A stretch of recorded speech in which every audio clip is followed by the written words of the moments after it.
परमा एकादशीची व्रतकथा.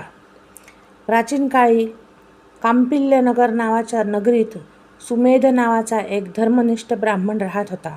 त्याची पत्नी अत्यंत पतिव्रता आणि सुशील होती, परंतु पूर्वजन्मीच्या काही पापामुळे ते अत्यंत गरिबीत जीवन जगत होते.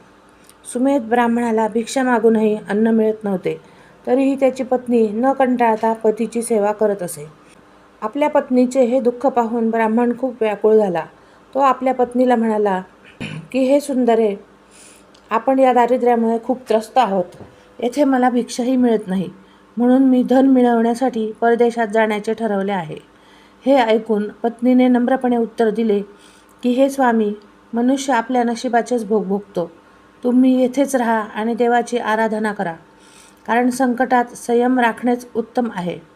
पती तिच्या बोलण्याने प्रभावित झाला आणि परदेशी जाण्याचा विचार त्याने सोडून दिला.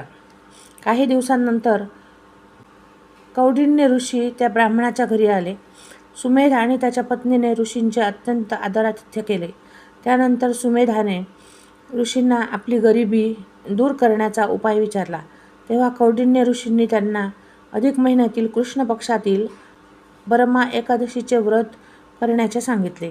ऋषींच्या आज्ञेनुसार त्या ब्राह्मण दाम्पत्याने अतिशय भक्तिभावाने परमा एकादशीचे व्रत केले आणि रात्री जागरण केले.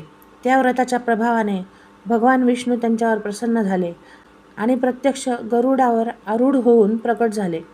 श्री विष्णूंनी ब्राह्मणाला वर मागण्यास सांगितले. तेव्हा सुमेधाने भगवान विष्णूंकडे आपली गरिबी दूर करण्याची प्रार्थना केली. भगवंतांनी त्यांना धन, धान्य आणि समृद्धीचे वरदान दिले.